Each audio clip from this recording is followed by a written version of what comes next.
From stories across the world to stories here at home, this is the National News Podcast. A very good evening to you. I'm Sarath. I'm Movin Hetiarachi, and here are today's headlines. Shania Besekara has been interdicted. President expressed his heartfelt sympathy for the Australian Prime Minister over the raging bushfire devastation. More information over the additional voice tapes of Ranjan Ramanayake has been revealed. A strong protest against former President Chandrika Bandaranaike at Sri Lanka Freedom Party electoral organisers meeting. Now in your top story this evening, President Gotabaya Rajapaksa has expressed his deepest sympathies to the Australian Prime Minister over the devastation that occurred in the country in consequence to the bushfires today. Speaking to Australian Prime Minister Scott Morrison over the line, the President expressed his condolences for all those who have been affected from the worst bushfires that occurred in Australia's history. The bushfires in Australia in the present season of the year are a normal occurrence in the country. However, this year's bushfires have been the most disastrous in Australian history. More than 30 victims have been killed from the bushfires and several relief assistance volunteers are among the deceased. So far, more than 5 million wild animals have been killed from the fires, and according to Australian authorities, the calculated number expected to increase in future. Many Australian states have been affected by the prevailing bushfires, while the Australian state of New South Wales has suffered the most from the raging devastation. President Gotabaya Rajapaksa expressed his heartfelt condolences for the families who have lost their loved ones from the bushfires. The President has mentioned that Sri Lanka can understand the suffering of the Australian people, having faced the tsunami disaster in 2004 and the intermittent floods. The President also mentioned that a stock of Ceylon tea will be donated by the Sri Lankan government on behalf of the Australian people affected from this catastrophe.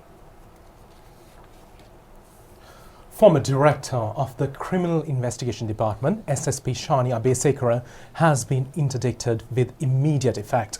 The relevant order was issued by the National Police Commission. He has been charged for bringing dishonour to Sri Lankan police. As a consequence to the controversial telephone conversation with parliamentarian Ranjan Ramanayake, the National Police Commission has informed the acting IGP Chandana Vikramaratne to submit a report after concluding the probe over the telephone conversations within 2 weeks.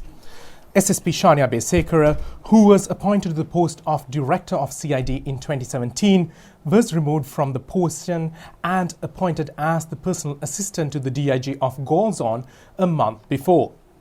He also appeared before the Parliamentary Select Committee appointed to probe into the Easter Sunday attacks to record a statement. Information related to the controversial telephone conversation between Shania Besekara and MP Ranjan Ramanayake was revealed from the CDs and hard drives recovered from a search operation carried out at the parliamentarian's official residence. Now, the Attorney General has informed the Parliament that disclosure of forensic audit reports to all parliamentarians is not suitable at a time when the legal proceedings have been initiated over the bond scam issue. Speaker Sooriya made a remark on this regard at Parliament today. Speaker of the House Sooriya, informing the opinion of the Attorney General regarding the request made on the 3rd of January 2020, said that the Attorney General has made a written submission citing that the reports cannot be cited to the parliamentarians as legal proceedings regarding the bond scam case has been commenced, and further legal proceedings may also be commenced in this regard. A voice tape over the discussion between former Prime Minister and MP Ranjan Ramanayake regarding an alleged assassination of a parliamentarian is circulating social media at present.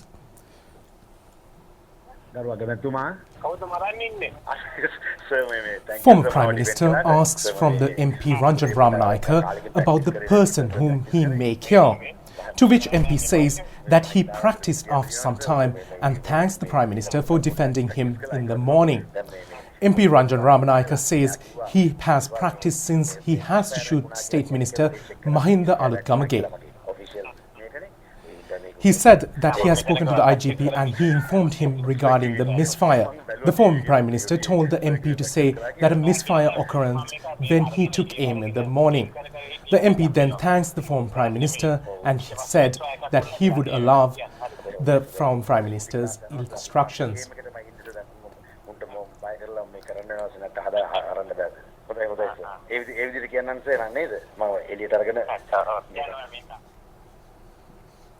Now, State Minister Ananda Aluthgamage said in Parliament today that according to the voice tape circulating in social media, which was in possession of MP Ranjan Ramanayake, a plan for his assassination has been revealed.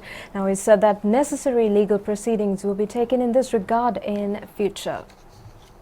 State Minister Ananda Aluthgamage said that according to the voice tape between former Prime Minister Ranil Wickremesinghe and MP Ranjan Ramanayake, the MP was engaged in shooting practice to shoot at the State Minister. He said that MP Ramanayake says that future preparations will be made on this regard on the request of the former Prime Minister. He said that this alleged telephone conversation is available on social media and added that it is a grave concern. He said that the former Prime Minister and former Deputy Minister plot the assassination of a parliamentarian. He said that MP Ramanayake practices his shooting skills in the month of February in 2016 with a firearm. He added that a parliamentarian brought up the privileges of MP for carrying a firearm, to which the former Prime Minister said that the MP was the only target of practicing. He claimed that the former Prime Minister is the one to instruct MP Ramanayake to engage in firearm practice. He said that this has been due to the revelations made by him regarding the corruption and fraud committed by the previous government. He also inquired from the opposition on the actions which should be taken against his allegations and the persons involved in the incident. In reference to the statement made by State Minister Ananda Aluthgamage, parliamentarian Ranil Wickremesinghe said that he has not been involved in such conspiracy, and he made a statement regarding the incident when they were inquired in Parliament on this regard. He said that the CDs were taken into the possession of the Maithripala police from the official residence of MP Ramanayake. He, however, said that at these conversations have been spreading across the nation at present. Therefore, he requested the police to probe into the conversations and obtain a statement from him if they committed any form of offence.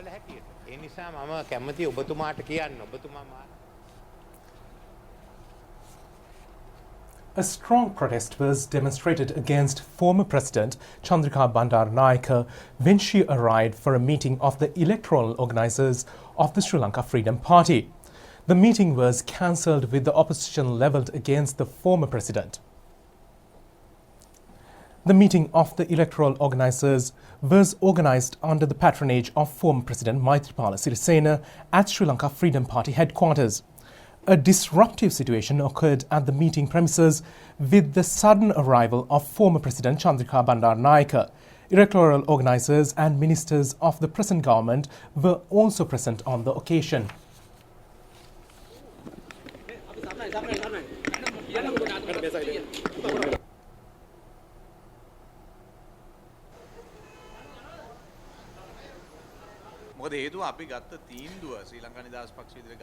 General Secretary of Sri Lanka Freedom Party Dayasiri Jayasekara made these remarks during a media briefing held today. The General Secretary of the Sri Lanka Freedom Party Dayasiri Jayasekara said that the Central Working Committee of the party took the decision for the party to support President Gotabaya Rajapaksa. He said apart from a few, other party organisers and members were part of the decision and worked towards it. He said that those who failed to support the party during previous election has been removed from the party organisers' position. Colombo Chief Magistrate Lanka Jayaratne ordered today to release former Deputy Minister Sarath Gunawardena on a personal bail worth of 300,000 rupees. A lawyer representing the former Deputy Minister Sarath Gunawardena said that an appeal has been filed with the Colombo High Court over the imposed imprisonment against his client. Subsequently, he requested the court to release the defendant on bail until a verdict is to be reached after hearing the appeal. Accepting the appeal, the Colombo Chief Magistrate ordered the release of former Deputy Minister Sarath Gunawardena on a personal bail. The former Deputy Minister was sentenced to 3 years of rigorous imprisonment by the Colombo Magistrate Court this morning.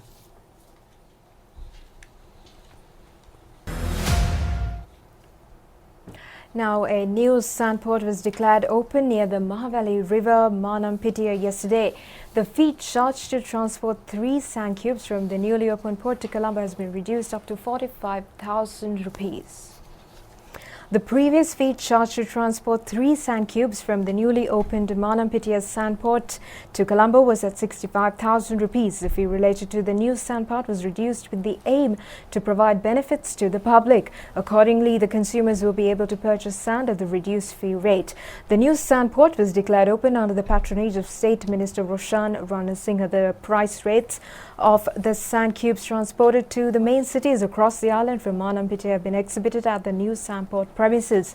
State Minister Roshan Ranasinghe said that the government has lost a large amount of revenue due to the fraudulent activities that occur in sand transportation during the previous government period. The world-renowned CNN Travel has picked Sri Lanka as one of the 20 places to visit in 2020. CNN Travel website selects the best places to visit in the world during each year. CNN Travel points out that despite the recent Easter Sunday attack series, Sri Lanka remains an essential destination, an epicenter of history with relics and ruins, temples and palaces, wildlife running free. The South Asian nation of Sri Lanka is an ancient, beautiful, complex civilization, now as at any time in its 2,000-year history. Sri Lanka is recognized among tourists as a destination which has so much to explore. Having the easy accessibility of traveling to all locations, beautiful sites including Polonnaruwa, Sigiriya, Temple of Tooth Relic and Asalaperahara, Minnaria, national parks and wild elephants, exclusive beaches and friendly and hospitable nature of its inhabitants. According to CNN Travel's 20 places to visit in 2020, the list includes Chile Lake District, Copenhagen, Denmark, the Dead Sea, Dominica, Kyushu, Japan, St. Petersburg, Russia and Washington, D.C. Meanwhile, Sri Lankan Airlines, the largest carrier into Maldives, won the coveted title of leading international airline of 2019 at Maithripala Travel Awards in Maldives, polling the most number from votes from the traveling public ahead of many world's best reputed airlines in the leading international airlines of the year category. Sri Lankan Airlines successfully completed the last year winning as Singapore Airlines, Emirates Airlines, Etihad Airways and Bangkok Airways.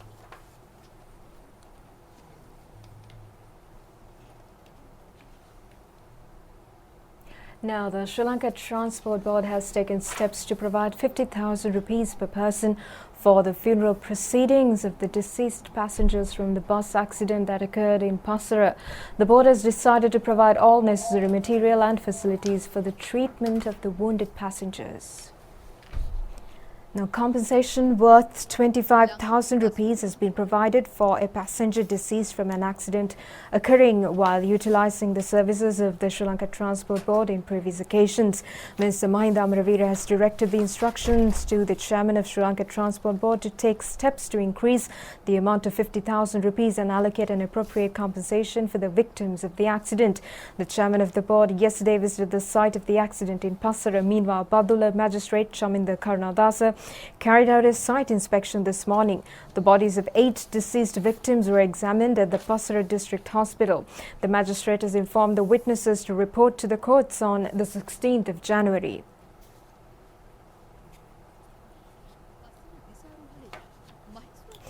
Meanwhile, 8 passengers were killed when an SLTP bus travelling from Pasara to Akiri injuring 44 other passengers.